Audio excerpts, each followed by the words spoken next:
Namaste, sisters. Can you see this incredible archway here? There's 1, 2, 3, 4 walls on each side. It's a 4-dimension archway. And yeah, I wanted to say hello. I'm actually doing this a bit topsy-turvy because I've already created 2 videos for you guys. But I'm here in Tikal, one of the ancient Mayan cities. And yeah, I wanted to take a little bit of time to tell you guys the story.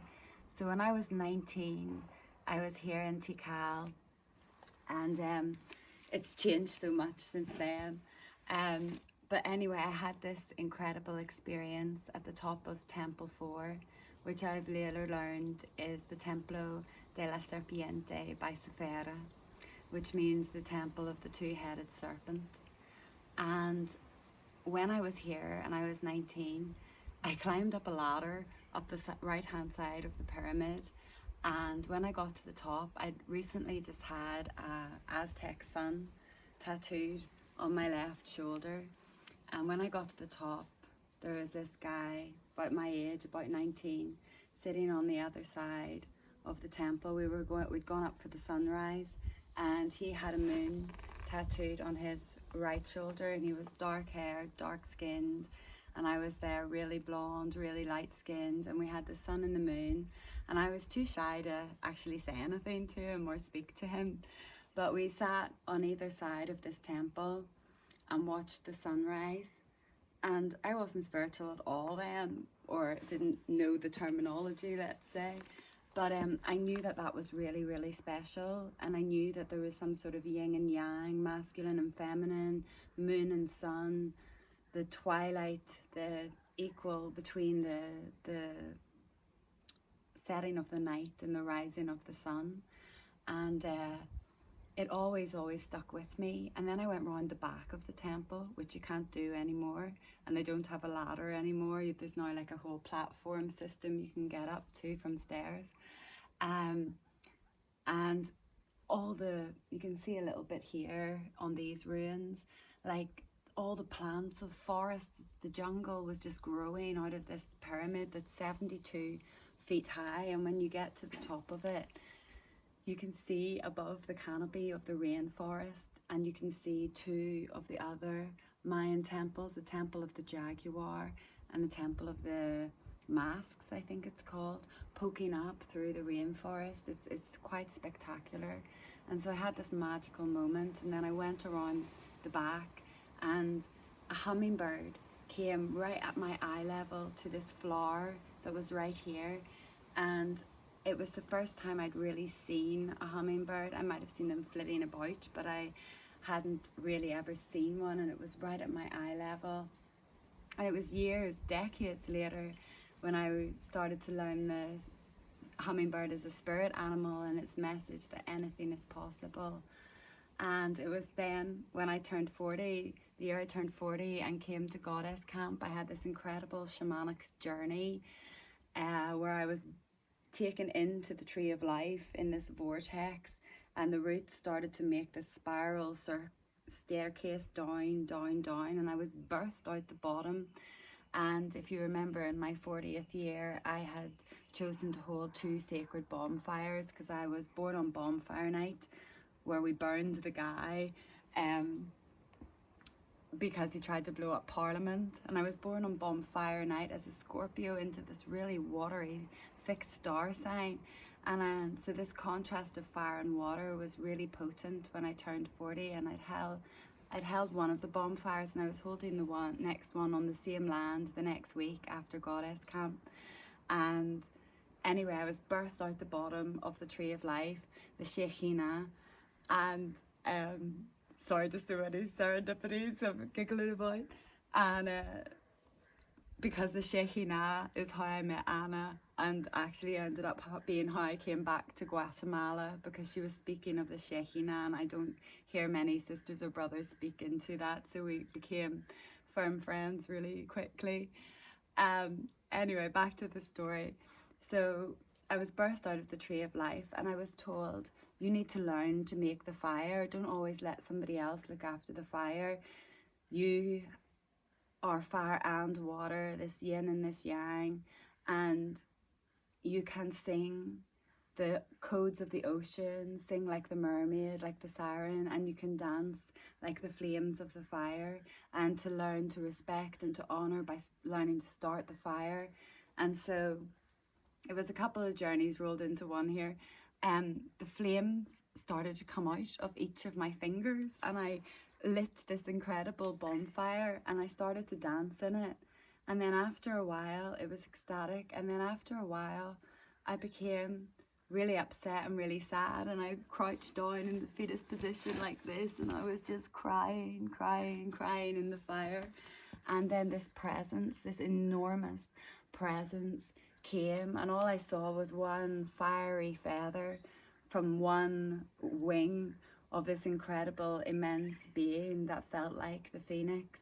And it flicked me up with this fiery feather, like I was tiny in comparison, flicked me up and said, don't forget to rise.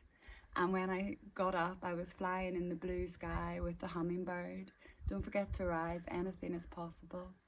And from that moment at Goddess Camp 2 years ago, Guatemala and this temple of the two-headed serpent and the hummingbird, these two particular entities, were calling me back, come back, bring your son, come to Guatemala and bring your son.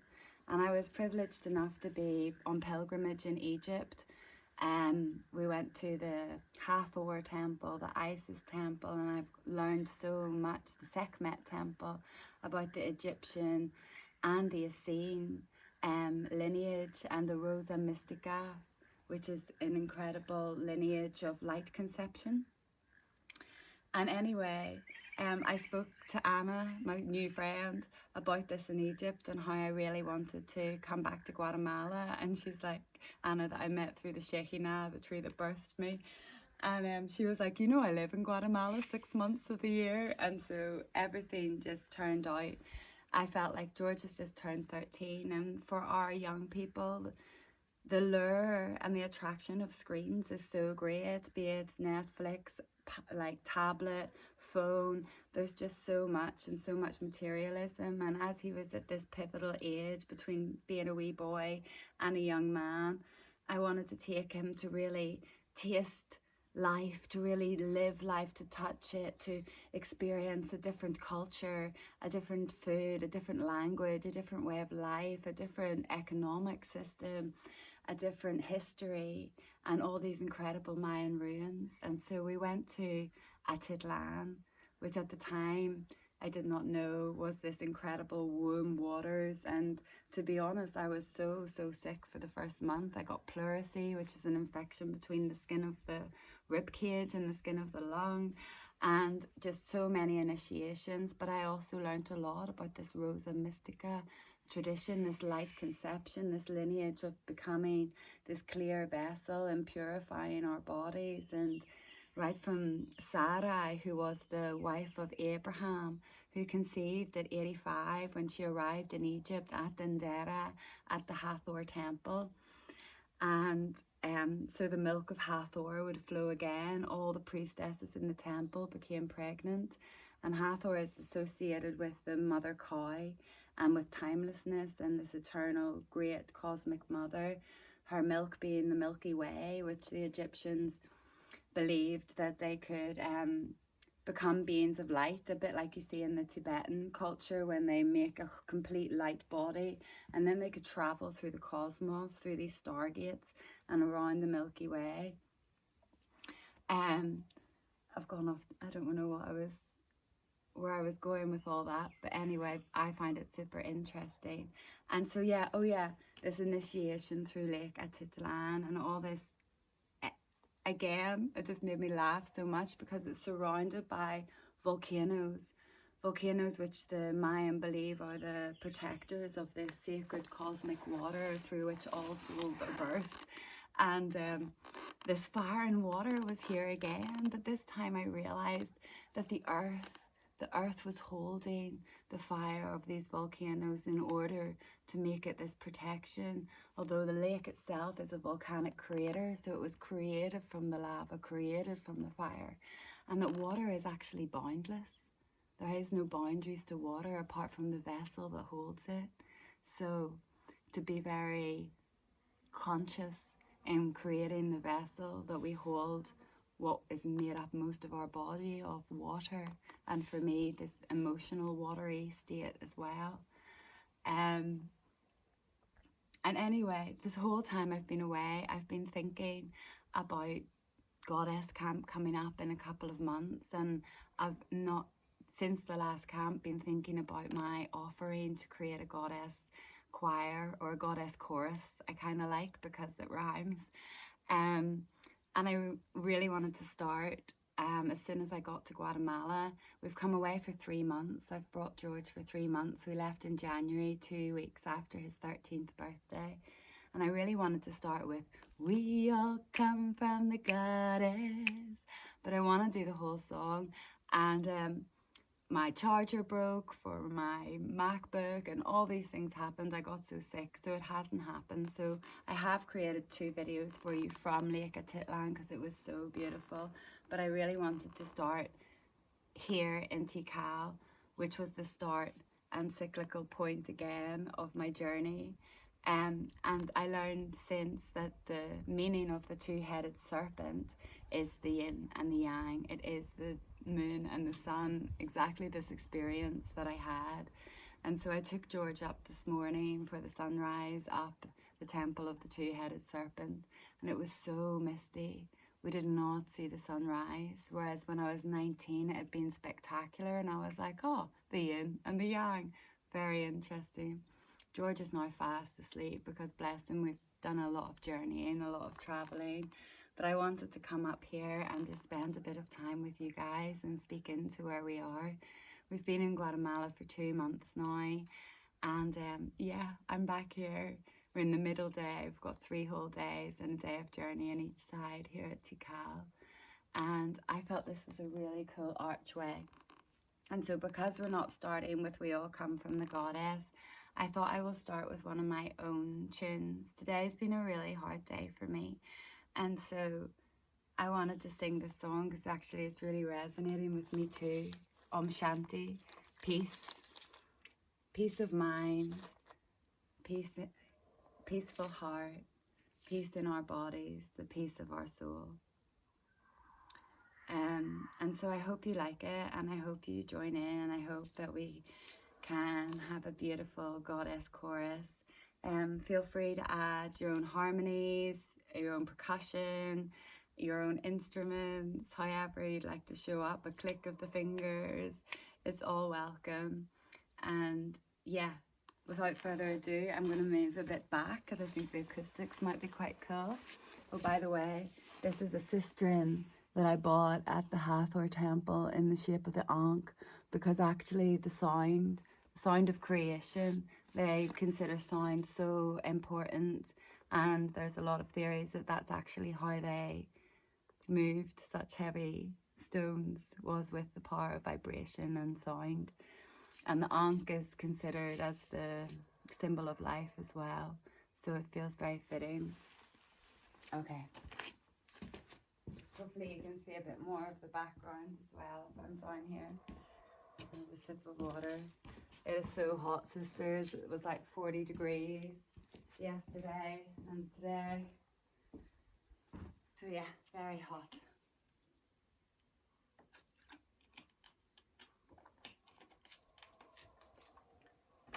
Okay, maybe if I sit to the side then you can still see it a bit.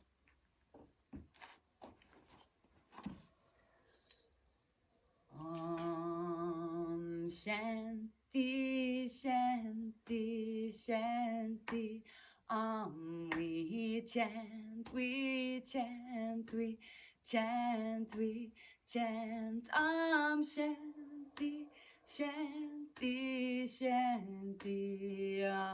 We chant, we chant, we chant. We chant Om Shanti, Shanti, Shanti. We chant, we chant, we chant, we chant. Shanti, Shanti, Shanti. We chant, we chant, we chant, we chant.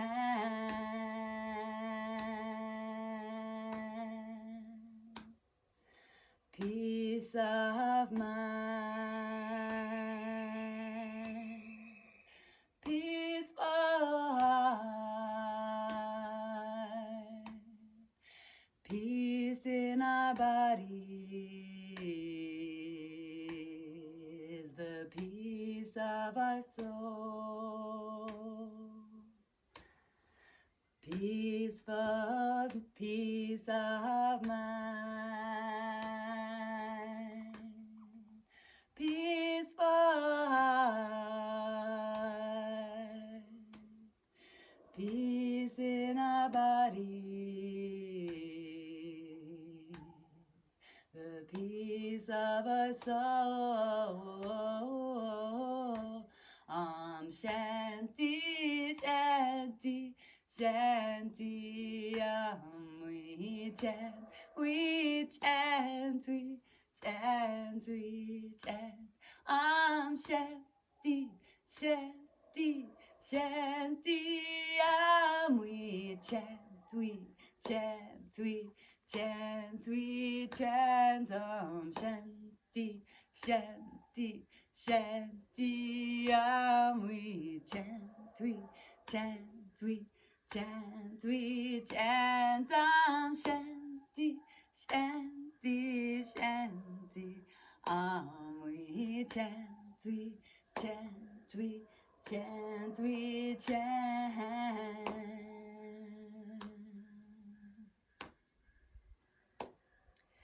Peace in my mind, love in my heart, health in my body, communing with the angels every day. Peace in my mind, love in my heart, health in my body, communing with the angels every day. Shanti, Shanti, Shanti. We chant, we chant, we chant, we chant. Shanti, Shanti, Shanti. We chant, we chant, we chant, we chant.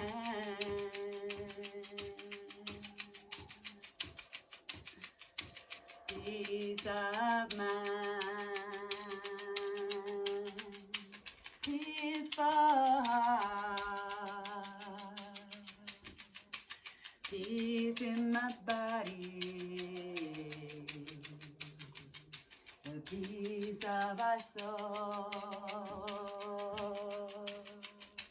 peace of mind, peaceful heart, peace in our body, the peace of our soul. Shanti, Shanti, Shanti. We chant, we chant, we chant. Shanti, Shanti, Shanti. We chant, we chant, we chant, we chant.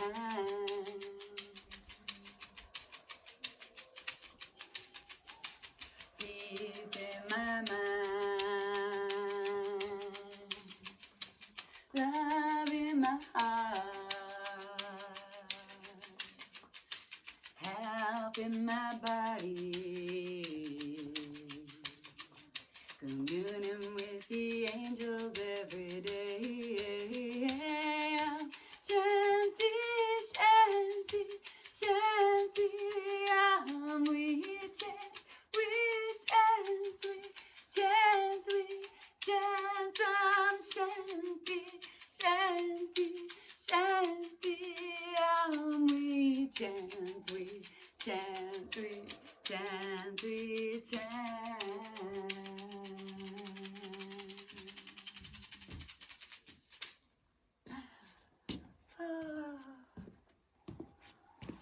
noticing so many changes in myself, even like to be able to sing out loud like this in a public place. Although I chose this part of the ruins because hardly anybody comes here.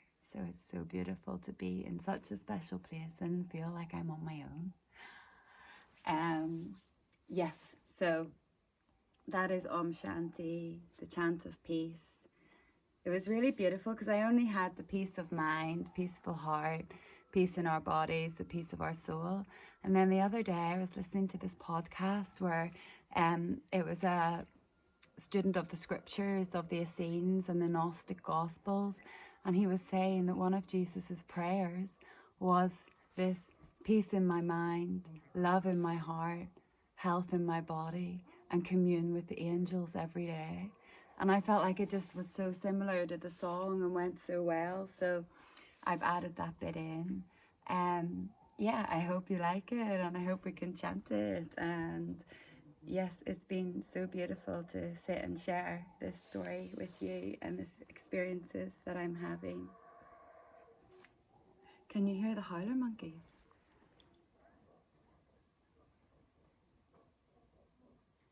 I've stopped now. I've seen so many animals here. It's really quite special. Ciao for now, sisters. Much love to you all.